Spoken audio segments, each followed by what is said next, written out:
আজকে আলোচনার বিষয় নির্ধারণ করেছি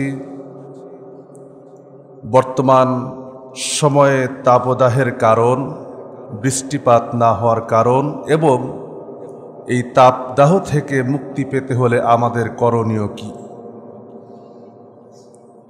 বর্তমান সময়ে এই বিগত 2টি সপ্তাহ ধরে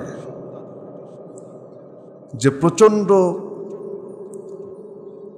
তাপদাহ চলছে আমাদের উপর দিয়ে, এটি মানুষের জন্য নাভিশ্বাস হয়ে গিয়েছে, কষ্টকর হয়ে গিয়েছে। তবে যারা এসির মধ্যে থাকেন তাদের তো আর কোনো অসুবিধা নাই, তারা ভালোই আছে। অধিকাংশ সাধারণ মানুষের জন্য চলাচল অনেক কঠিন হয়ে গিয়েছে।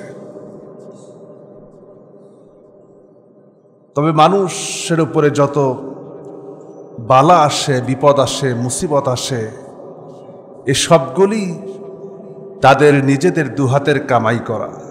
আল্লাহ পাক কারো উপরে এমনি এমনি কোনো কিছু চাপিয়ে দেন না।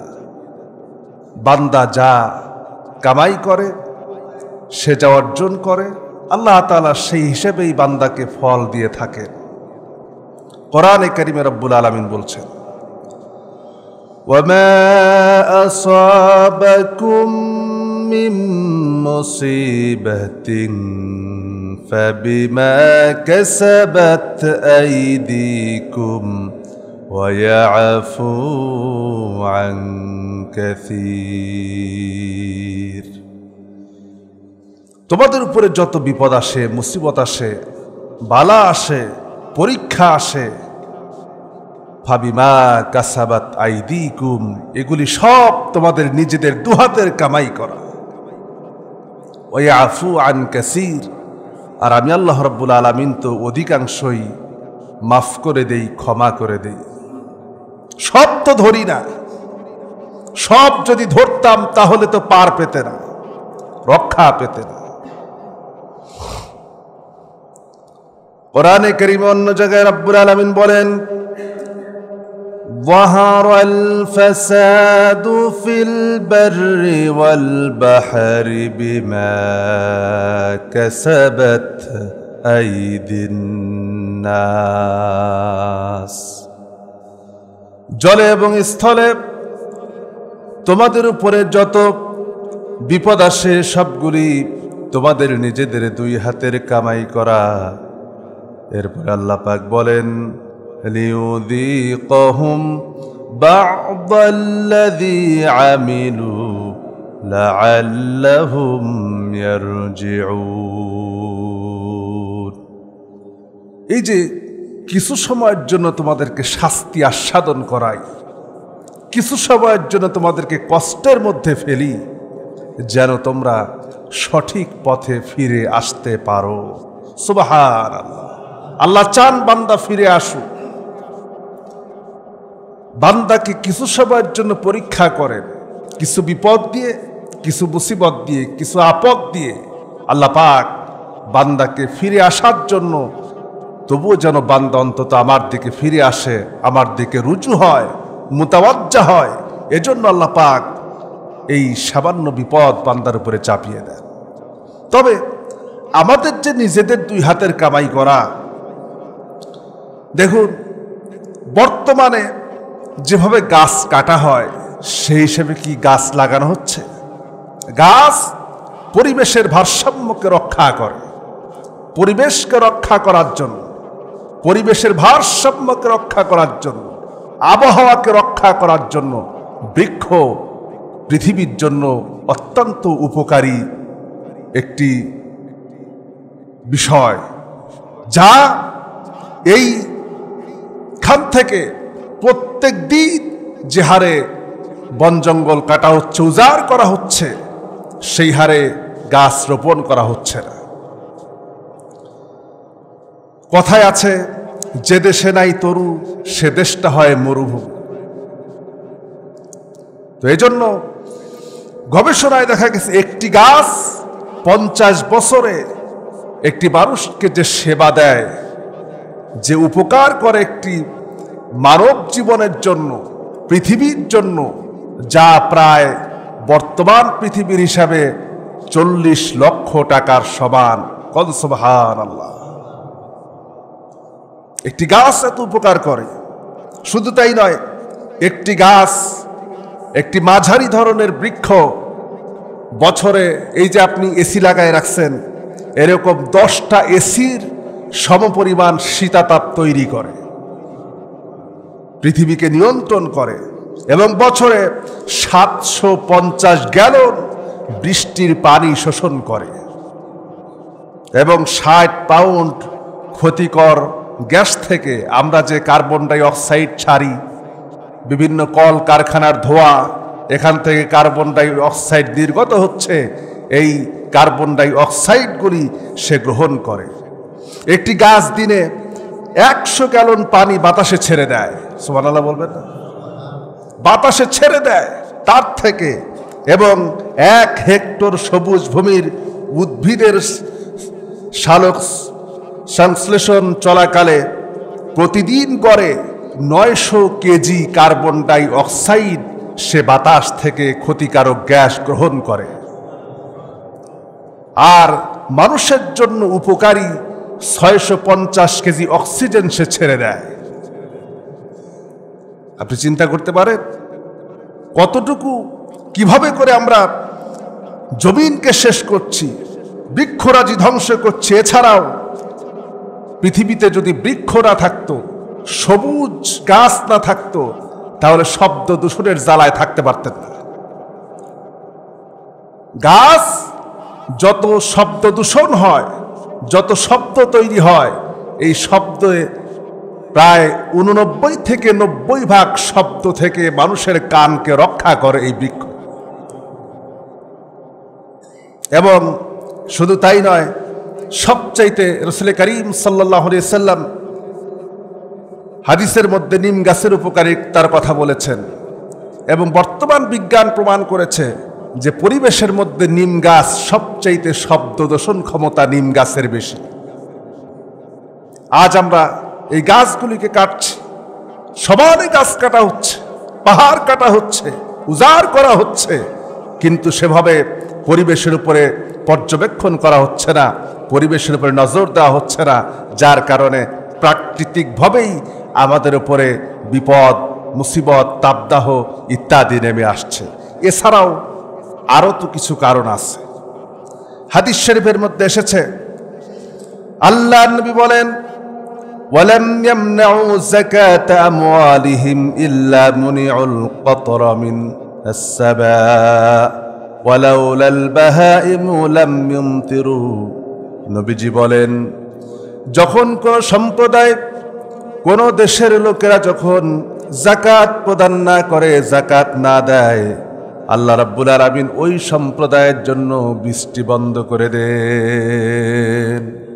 যাকাত যখন না দেয়, যাকাত থেকে যখন মানুষ মুখ ফিরিয়ে নেয়, তাদের জন্য আল্লাহ রাব্বুল আলামিন বৃষ্টি, আকাশ থেকে বৃষ্টিপাতকে বন্ধ করে দেন। আর আল্লাহর হাবিব বলেছেন, ওয়ালাউলাল বাহাইমু লাম ইউমতিরু, যদি জমিনে গবাদি পশু, চারণ ভূমিতে যদি পশু পাখি না থাকতো, তাহলে আল্লাহ পাক মোটেই বৃষ্টি দিতেন না। এরপরে মানুষের উপরে বিপদ মুসিবত আসার পিছনে এই যে বর্তমানে শুধু রোদের তাপটাই না, আমাদের কাছে বাতাস যেটা পাচ্ছে, রোদের মধ্যে কিন্তু বাতাস আছে, আর এই বাতাসটাও যেন গরম আবহাওয়াপূর্ণ বাতাস, এমন বাতাস যা শরীরে সহ্য করা যায় না। হাদিস শরীফের ভিতরে এসেছে, এই বাতাসকে বলা হয় রিহান হামরা, গরম বাতাস। এই রিহান হামরা কেন হয়? এটার পিছনে কারণ কি? রাসূল করিম সাল্লাল্লাহু আলাইহি ওয়াসাল্লাম একটি হাদিসের মধ্যে, তিরমিজি শরীফের ভিতরে 15টি কারণ উল্লেখ করেছেন। যার বলেন কয়টি? 15টি। খুব ভালো করে বোঝা লাগবে, খুব ভালো করে শুনতে হবে। আন আবি হুরায়রা রাদিয়াল্লাহু তাআলা আনহু قال قال رسول الله صلى الله عليه وسلم إذا اتخذ الفيء دولا। নবীজি বলেন, যখন মানুষ রাষ্ট্রীয় সম্পদকে রাষ্ট্রের সম্পদকে যখন নিজের সম্পদ মনে করবে, আজকে বলেন যারাই ক্ষমতায় যায়, ক্ষমতার মসনদে যারাই বসে, মানুষের সম্পদ, জনগণের সম্পদ, এই সম্পদকে নিজের সম্পদ মনে করে ইচ্ছা মতো ভক্ষণ করে কি করে না? করছে না? যা খুশি তাই করছে, ব্যাংক ব্যালেন্স করছে জনগণের টাকা দিয়া, জনগণের পয়সা দিয়া, জনগণের অধিকারকে হরণ করে, খর্ব করে রাষ্ট্রীয় কোষাগারকে ফাঁকা করে দিচ্ছে। নবীজি বলছেন, যখন ইজাত্তুখিদাল ফায়ুদুলান, যখন রাষ্ট্রের সম্পদকে নিজের সম্পদ মনে করবে। বেশি ব্যাখ্যা করতে গেলে পরে সময় পাওয়া যাবে না, খুব সংক্ষেপে 15টি কারণ বলছি। আজকে এসব কিছু প্রমাণিত।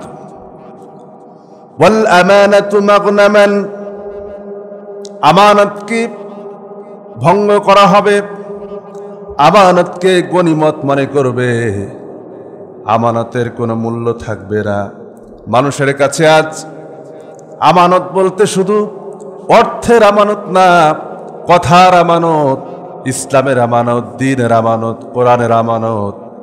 আজকে কোনো আমানতের মূল্য মানুষের কাছে নাই, আমানতদারিতা নাই।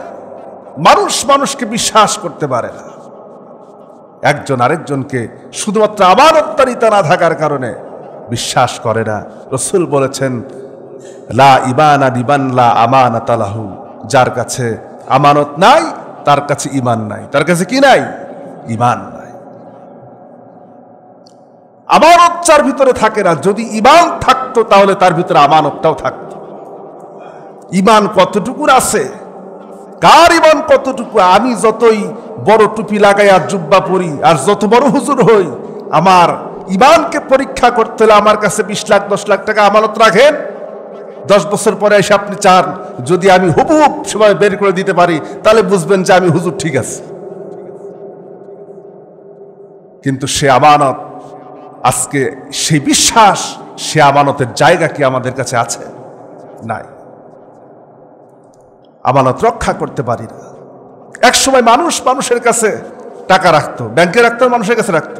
অধিকাংশ মানুষ হয়তো যার একটু অবস্থা ভালো আছে, যে সমাজের মধ্যে বিশ্বস্ত, তার কাছে যায় অর্থ রাখতো, টাকা রাখতো, যে ভাই আমি আমার কিছুদিন পরে লাগবে, এটা তোমার কাছে রাখো, আমার কাছে থাকলে হয়তো শেষ হয়ে যেতে পারে। কিন্তু এখন আর এটা করে না, কারণ বিশ্বাসটাই তো নাই। কারণ আমরাই সেই বিশ্বাসকে নষ্ট করেছি, আমানতদারিতাকে নষ্ট করেছি।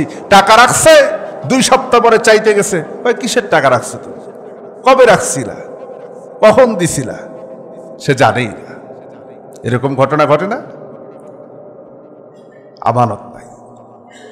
এরপরে নবীজি বলেছেন, ওয়াজ-যাকাতু মাগরামান, যাকাতকে অস্বীকার করবে, যাকাতকে জরিমানা মনে করবে।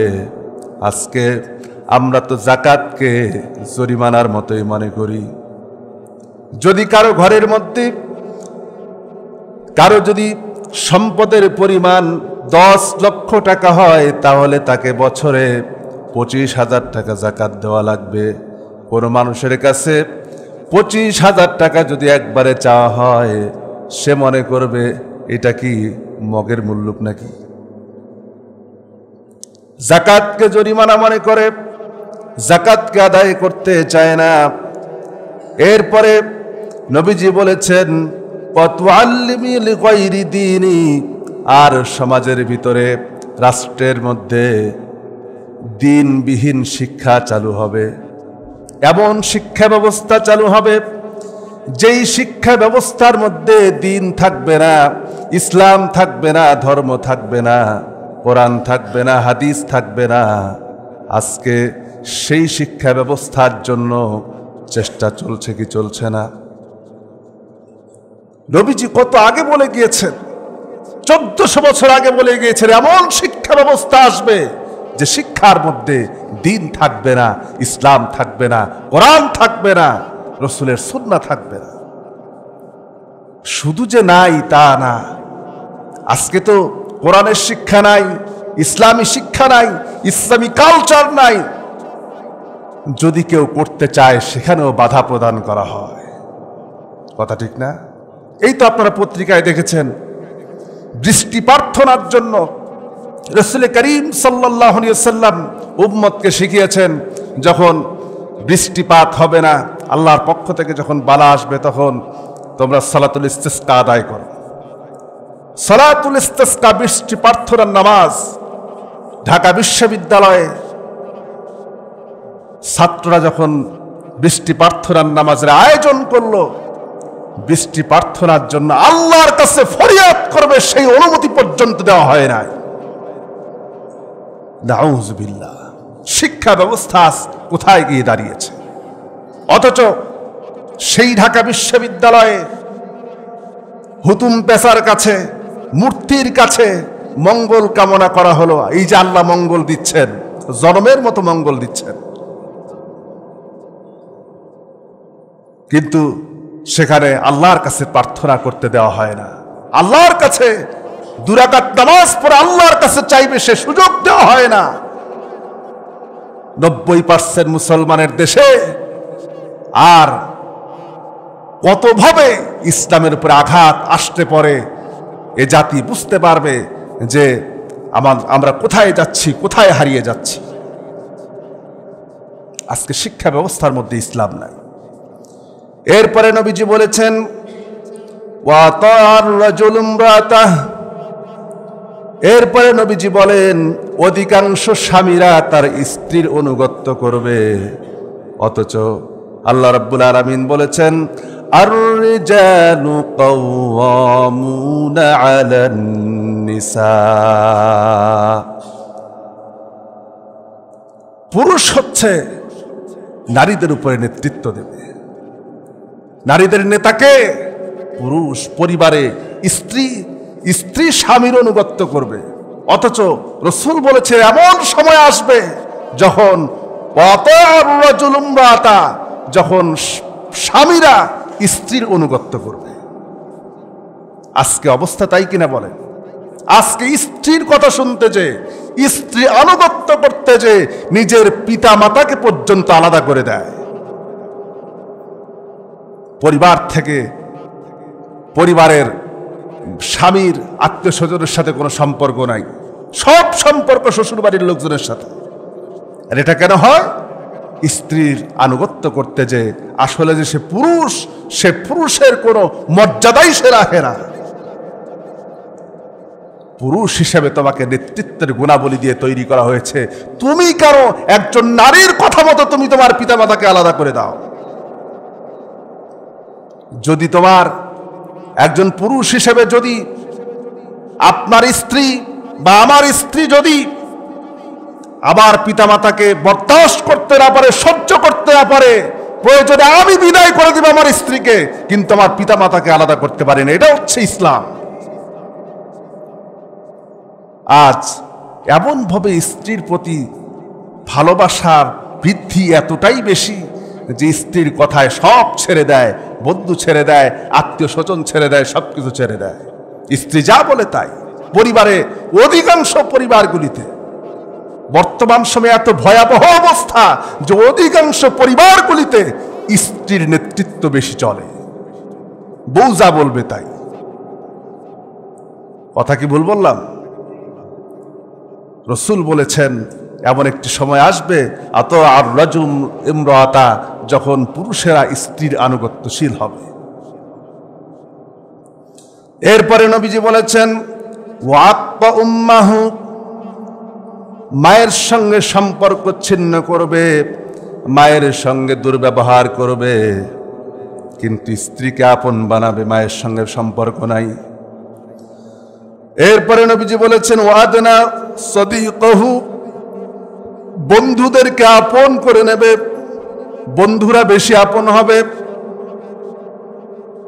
পিতার সঙ্গে পিতা যে পরামর্শ দেবে, পিতা কখনো সন্তানের অমঙ্গল চায় না। সব সময় একজন পিতা সব সময় চায় আমার সন্তানের যেন মঙ্গল হয়। একজন পিতা সন্তানকে সেই পরামর্শই দেয় যেই পরামর্শের ভিত্তিতে সন্তানের ভবিষ্যৎ উজ্জ্বল হবে, মঙ্গল হবে, সুন্দর ভবিষ্যৎ গড়বে। কিন্তু যখন একটু জ্ঞান বুদ্ধি হয়, যখন একটু বড় হয়, একটি প্রাপ্ত বয়সে যখন পৌঁছে যায়, তখন ওই সন্তানের কাছে পিতার কোনো মূল্য থাকে না, পিতার কোনো দাম থাকে না, বরং বন্ধু বান্ধবী যা বলে সেটাকেই সে অগ্রাধিকার দেয়। নবীজি 1450 বছর আগে বলেছেন, এমন সময় আসবে যখন সন্তানগুলি পিতার কথা শোনা বাদ দিয়ে, পিতার আনুগত্য বাদ দিয়ে বন্ধুদের কথা শুনবে, বন্ধুদেরকে কাছে টানবে, বন্ধুদেরকে আপন মনে করবে। ও আকসা আবাহু, আর পিতাকে তার সম্পর্ক থেকে দূরে ঠেলে দেবে। পিতা হবে শুধু টাকার মেশিন। বাপ বাপ তখন যখন পয়সা দরকার, টাকা দরকার। আর আনুগত্যের বেলায় বাপের কোনো খবর নেই, পিতাকে মূল্যায়ন করে না, সম্মান করে না। ওয়াজহারাতিল আসওয়াতু ফিল মাসাজিদ, মসজিদগুলিতে শোরগোল পড়ে যাবে। মসজিদে কি হবে? শোরগোল পড়বে, গল্প গুজব, আড্ডা তামাশা, হাসি ঠাট্টা, দুনিয়ার যত আলাপ আছে সব মসজিদে এসে। এরকম একটি সময় আসবে, আপনারা দেখেন নাই কয়েকদিন আগে মসজিদের ভিতরে, আল্লাহ মাফ করুক এ জাতিকে, মসজিদের ভিতরে, সিলেটে একটি মসজিদের ভিতরে ফুটবল খেলার আয়োজন করেছে। নাউজুবিল্লাহ। মসজিদের মধ্যে খেলাধুলা, মসজিদের মধ্যে ফুটবলের মতো নাজায়েজ খেলা, এ জাতি কোথায় আছে? মসজিদের মধ্যে খেলতেছে, খেলাধুলার জন্য আর মাঠ পায় নাই, জায়গা পায় নাই। অথচ তার পক্ষে কিছু হুজুর ফতুয়াও দিয়েছেন দেখলাম।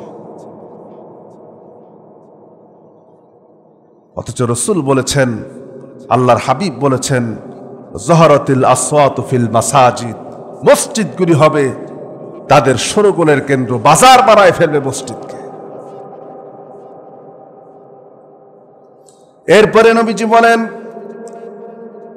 ওয়াসাদা কাবিলাতা ফাসিকুহুম, সমাজের নেতা হবে পাপাচারীগণ, রাষ্ট্রের নেতা হবে যারা পাপাচার, যারা সবচাইতে ফাসিক, ফুজ্জার, ইসলাম মানে না, কোরআন মানে না, দিন মানে না, আল্লাহর বিধানের তোয়াক্কা করে না, তারা হবে সমাজের নেতা। তাদেরকে মানুষ নেতৃত্বের আসনে বসাবে। যারা জ্ঞানবান, যারা বুদ্ধিমান, ইমানদার, তাদেরকে নেতৃত্বের আসনে দেওয়া হবে না, বরং একজন ভালো মানুষ, একজন জ্ঞানী মানুষ, বুদ্ধিমান মানুষ, ইমানদার মানুষ যখন নেতৃত্বের জন্য কাজ করবে, তখন সমাজের লোকের কাছে সে তিরস্কারের পাত্রে পরিণত হবে। আজ তাই হয় কিনা বলেন?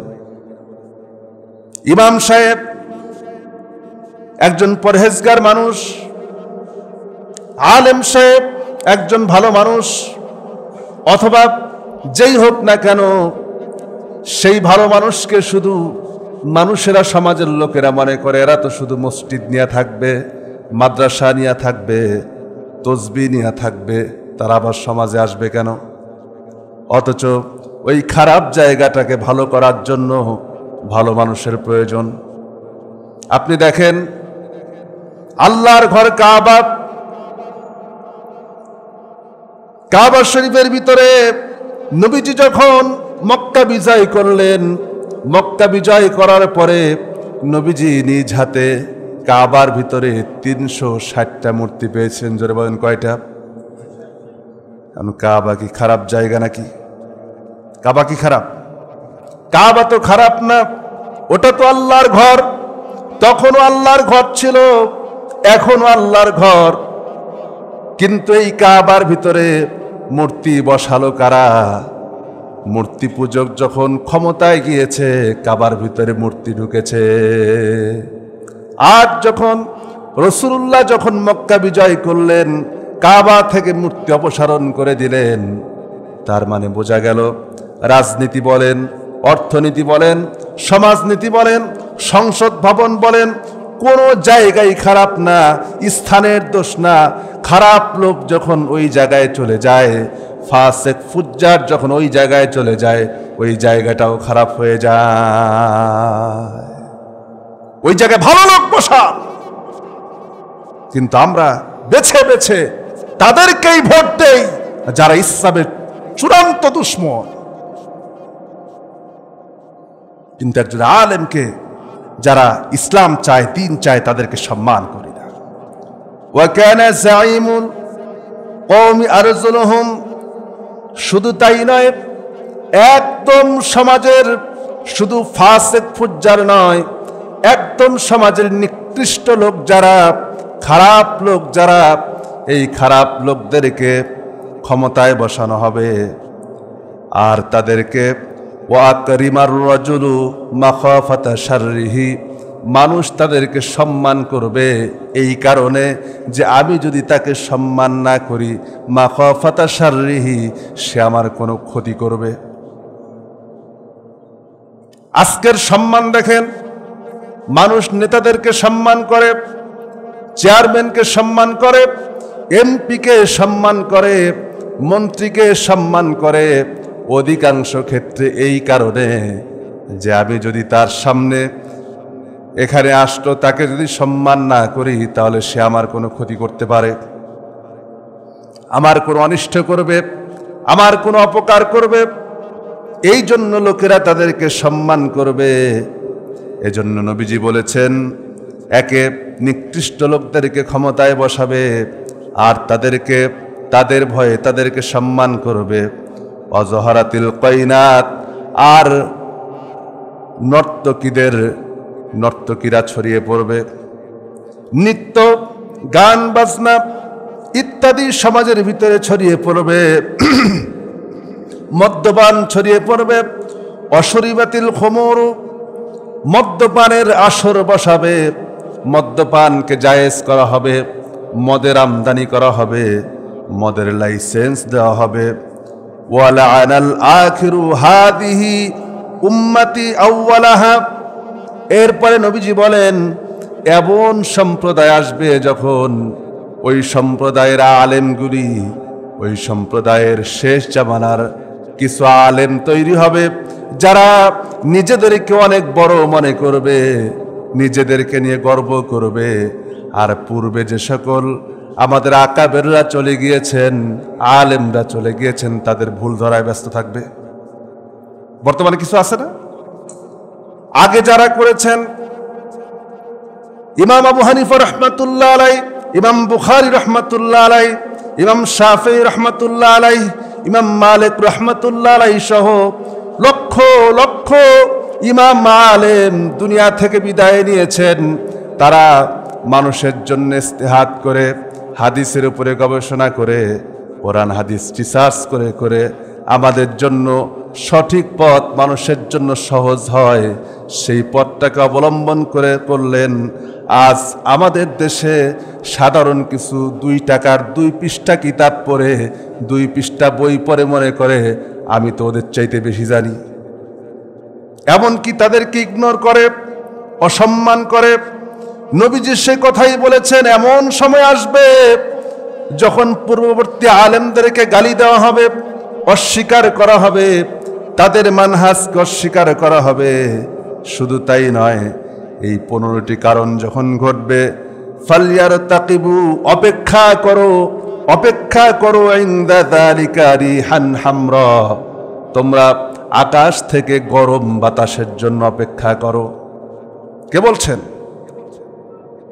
অপেক্ষা করো, এমন উত্তাপ আসবে, এমন উত্তাপ জমিনে তৈরি হবে যে উত্তাপ সহ্য করা মানুষের জন্য কঠিন হয়ে যাবে।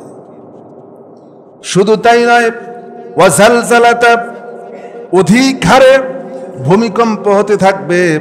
আপনি দেখেন, আজ থেকে 20 বছর আগে এত ভূমিকম্পের খবর শোনা যেত না। আজকে পত্রিকা খুললে পরেই আজকে পৃথিবীর ওই জায়গায় ভূমিকম্প, তমক জায়গায় ভূমিকম্প, বিভিন্ন জায়গায় ভূমিকম্পের খবর পাওয়া যায়। বলেন ঠিক কিনা? ভূমিকম্প বেড়েছে। অখসফান, এবং জমিন বিদীর্ণ হবে, মানুষের চেহারার মধ্যে বিকৃতি আসবে। মাসখন, এবং জমিনকে বিদীর্ণ করা হবে, এবং এইভাবে করে একের পর এক অনাবৃষ্টি, অতিবৃষ্টি, রোদ, গরম, প্রকৃত নিজামের বাইরে স্বাভাবিকভাবে যেভাবে চলে সেই নিজামের বাইরে চলে যাবে। আর এটি আল্লাহর পক্ষ থেকে একের পর এক বান্দার জন্য বালা মুসিবত আসতেই থাকবে। কখনো অতিবৃষ্টি আসবে। এই যে দেখলেন গত শনিবারে দুবাইতে বিগত 1 বছরে যে পরিমাণ বৃষ্টি না হয়, 1.5 বছরে যে পরিমাণ বৃষ্টি না হয়, আল্লাহ পাক একদিনের ভিতরে সেই বৃষ্টি দিয়া পুরা দুবাই, পৃথিবীর শ্রেষ্ঠ, পৃথিবীর আধুনিক শহরগুলির মধ্যে 15টি শহরের মধ্যে যারা দাঁড়িয়ে আছে, সেই শহরকে আল্লাহ পাক পানির নিচে তলায় দিলে। একদিনের ব্যবধানে আল্লাহ কি না পারেন। ইন্নাল্লাহ আলা কুল্লি শাইইন কদির। তিনি তো সবচাইতে বড় ক্ষমতাবান, তার চাইতে ক্ষমতাবান আর কে আছে? এখন এই যে অবস্থা, এই অবস্থার কারণে এই সকল বিষয়গুলি থেকে যদি আমরা প্রত্যাবর্তন করতে পারি, ফিরে আসতে পারি, তবেই আল্লাহ পাক আমাদের উপরে রহম করবেন, রহমতের বৃষ্টি দ্বারা আমাদেরকে শান্তি দিবেন, শান্তির বাড়িধারা চালু করবেন। জোরে বলেন কথা ঠিক কিনা? আল্লাহ রাব্বুল আলামিন বলছেন, কোরআনে কারীমে রাব্বুল আলামিন বলেন, এই বৃষ্টির জন্য আল্লাহ পাকের বরকত লাগবে, রহমত লাগবে। আল্লাহ আকাশ আর জমিনের বরকতের দরওয়াজা কখন খুলবেন? কোরআনকে যদি প্রশ্ন করেন, কোরআন বলে দেবে, ওয়ালাউ আন্না আহলাল কুরা আমানু ওয়াত্তাকাউ লাফাতাহনা আলাইহিম বারাকাতিম মিনাস সামাই ওয়াল আরদ। আল্লাহ রাব্বুল আলামিন বলেন, ওয়ালাউ আন্না আহলাল কুরা আমানু, জনপদের লোকেরা, দেশের লোকেরা যখন ঈমান আনবে, ওয়াত্তাকাউ, আর আল্লাহকে ভয় করার নীতি যখন অবলম্বন করবে, আল্লাহ রাব্বুল আলামিন বলেন, লাফাতাহনা আলাইহিম বারাকাতিম মিনাস সামা। আল্লাহ রাব্বুল আলামিন বলেন, তখন আমি আকাশ আর জমিনের সমস্ত বরকতের দরজাগুলি আমার বান্দার জন্য খুলে দেব।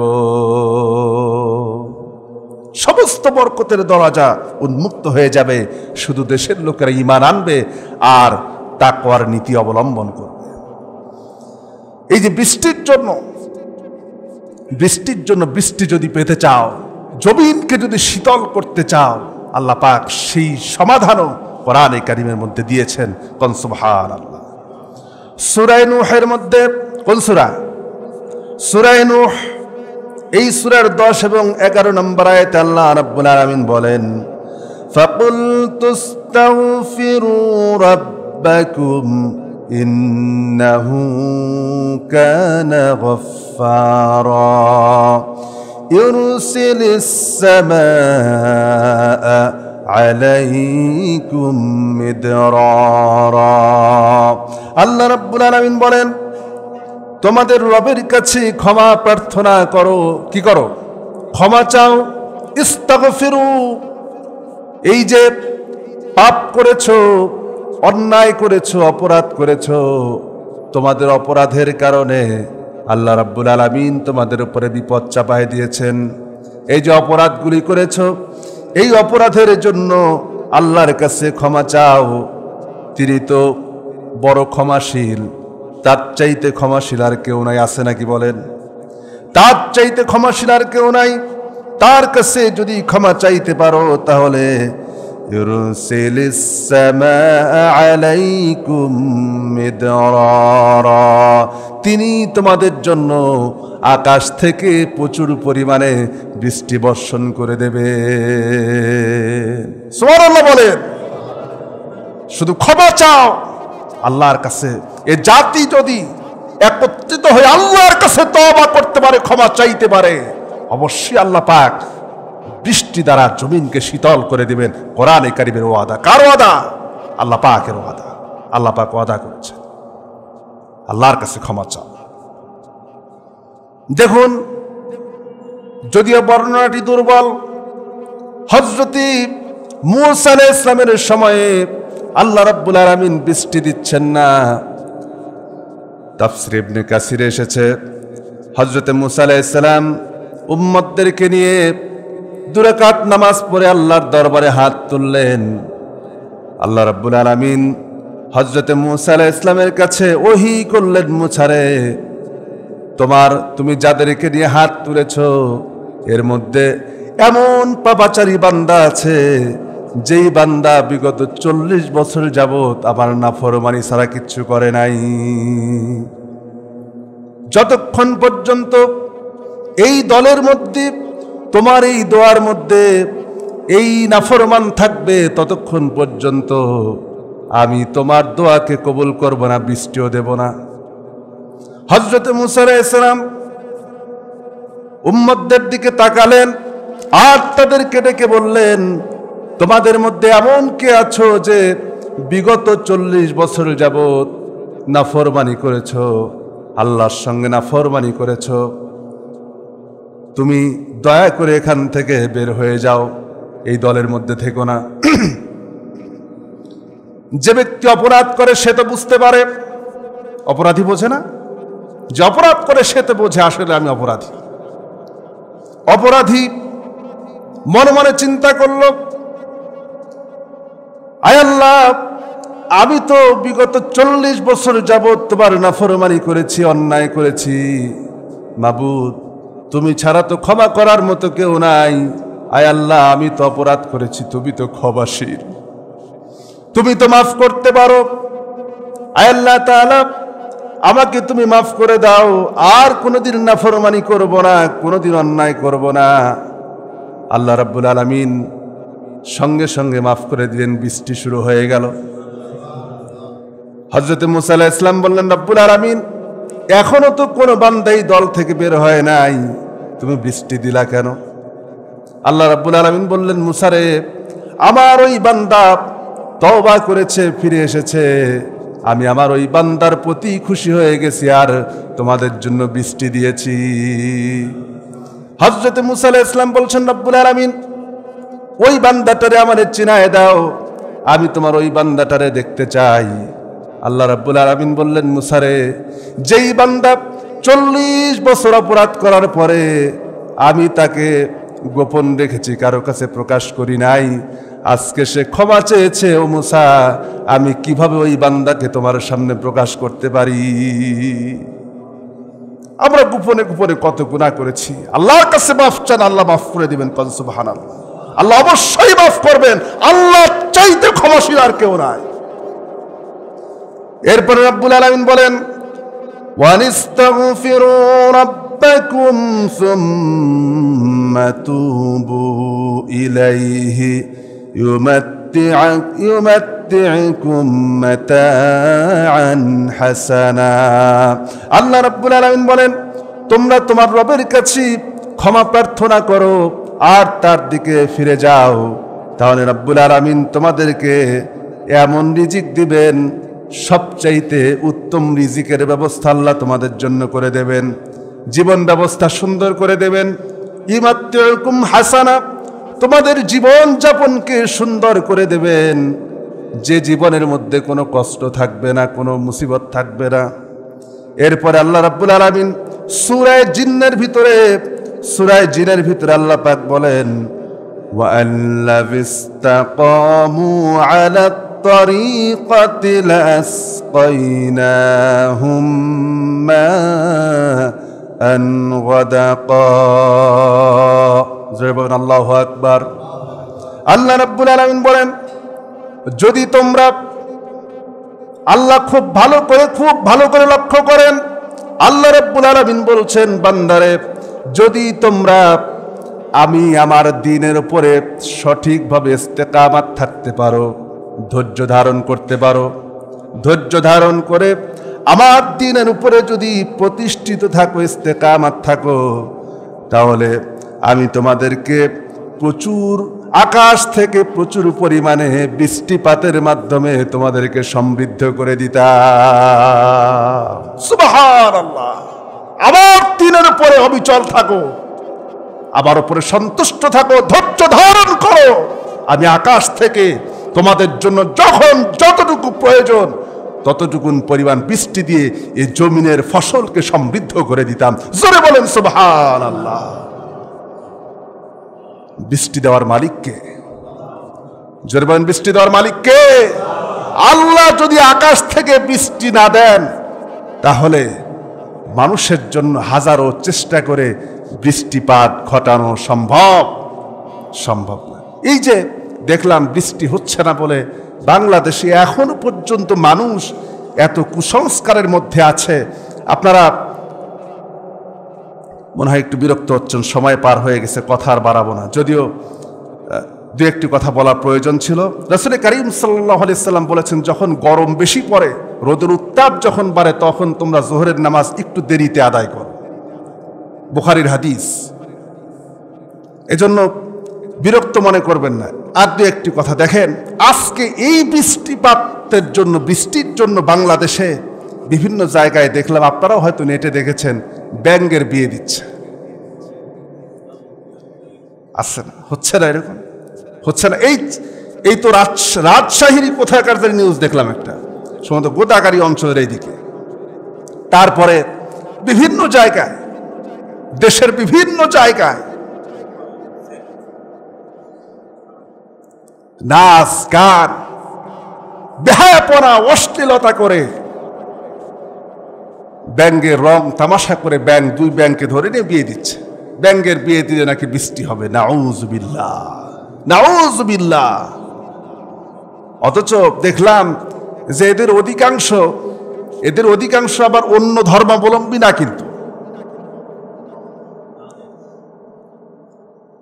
তারা কিন্তু ন্যাশনাল আইডি কার্ডে, ভোটার আইডি কার্ডে তারা কিন্তু আবার মুসলমান। অথচ মুসলমান এত বড় কুসংস্কারে বিশ্বাস করে কেমনে, আমার মাঝে মধ্যে চিন্তা হয়, মানুষ এত বড় কুসংস্কারে এখনো এই বিজ্ঞানের যুগে, বিজ্ঞানের উৎকর্ষের সময়ে মানুষ এত বড় কুসংস্কারকে মানুষ কিভাবে বিশ্বাস করে? এই সকল কুসংস্কারের কারণে না জানি আল্লাহ আমাদের উপরে গজব আরো বেশি চাপায় দেয়। আল্লাহ এই সকল কুসংস্কার থেকে জাতিকে হেফাজত করুক, রক্ষা করুক, বলেন আল্লাহুম্মা আমিন। বেশি বেশি করে আমরা কোরআন কারীমের আয়াত থেকে, 3টি আয়াত থেকে, সূরা নূহ, সূরা জিন এবং সূরা হুদের এই 3টি আয়াত থেকে একটি জিনিসই প্রমাণ পেলাম, তা হচ্ছে বৃষ্টিপাতের জন্য আমাদের দরকার আল্লাহর কাছে বেশি বেশি করে ক্ষমা প্রার্থনা করা। কি করা? ক্ষমা প্রার্থনা করা। ক্ষমার দ্বার যত বেশি ক্ষমা চাইতে পারবেন, নিজেকে আল্লাহর সামনে যত স্যালেন্ডার করতে পারবেন, নিজেকে যত নমনীয় করতে পারবেন, বিনয়ী করতে পারবেন, আল্লাহ পাক আপনার জন্য রহমতের দোয়ারকে তত খুলে দেবেন। জোরে কোন সুবহানাল্লাহ। আল্লাহ রাব্বুল আলামিন এই পুরা জাতিকে যেন আল্লাহর কাছে, আল্লাহ যেন আমাদেরকে ক্ষমা করে দেন, এই পুরা জাতিকে ক্ষমা করে দিয়ে আমাদের জন্য যেন আকাশ থেকে রহমতের বারিধারা বর্ষণ করে দেন। বলেন আল্লাহুম্মা আমিন। ওয়া আখিরুদ দাওয়ানা আলহামদুলিল্লাহি রাব্বিল আলামিন। ক্বাবলাল জুমা আদায়।